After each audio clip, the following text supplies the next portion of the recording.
জায়গাতে তো এখন নেই। আমি কোচিং হিসেবে কোনো এই আমাদের হুগলি রিক্সা কোনো হয় না।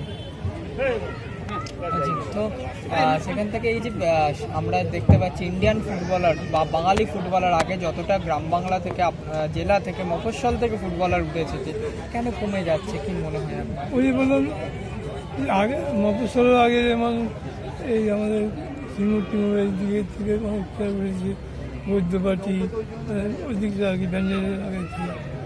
এখন কোচিং সেন্টার ভালো তৈরি সেরকম করতো এবং অনেক ছেলেরা খেলাধুলো করার জন্য ওখানে আসতো।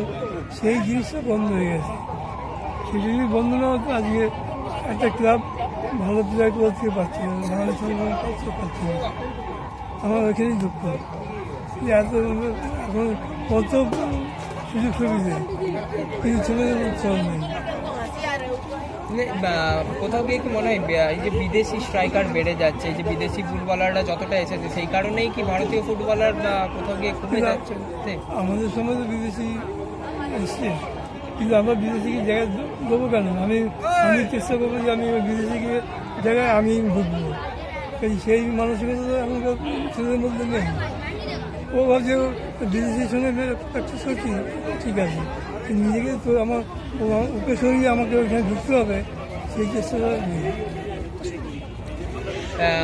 এখন আইএসএল বা এগুলো দেখা হয়, দেখি মাঝে মাঝে, কিন্তু কোনো উন্নতি হয়েছে? আইএসএল এসব করে টাকা পাচ্ছে, ওই জন্য খেলা প্লেয়ার উঠছেন।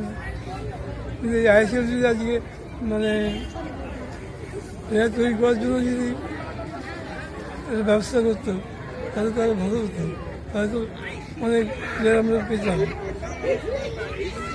আপনি এশিয়ার সেরা ডিফেন্ডার সেই সময়কার, সেই সময়ে তখন এত সুযোগ সুবিধা, আমরা কি পাবো না পাবো ওই ভেবে কোনো সময় আমাদের খেলা খেলে গেছি। এবার কি রেজাল্ট হবে, কে কি দেবে না দেবে ওইসব কোনো মাথা কামানো নেই। আমি এগিয়ে যাই আমি কি খেলেছি 70-তে, যে চেন্নাই ম্যাচ ফিফা প্রেসিডেন্ট সে বললো তোমার তো বিদেশে খেলার কথা, কিন্তু আমি বিদেশিদের যাওয়ার সুযোগ পেয়েছিলাম, বলেছিল জন্মদিন, কিন্তু আমি জানি বাবা মার ছেলে ভারতীয় ফুটবল। তো সেখান থেকে লাস্ট করবো যে কি মনে হয় আপনার, কি বার্তা থাকবে যে যাতে ভারতীয় ফুটবল আবার ঘুরে দাঁড়াতে পারে, সেই স্বর্ণযুগ ফিরে? আমরা সবসময় চাই যে ভারতীয় ফুটবল ঘুরে দাঁড়াক, আরও উন্নতি করুক। তার জন্য সব একটা প্ল্যান প্রোগ্রাম করে সব কিছু করতে হবে, প্লেয়ার তুলতে হবে। প্লেয়ার না তুললে পরে কী করে আমরা অন্য জায়গায় গিয়ে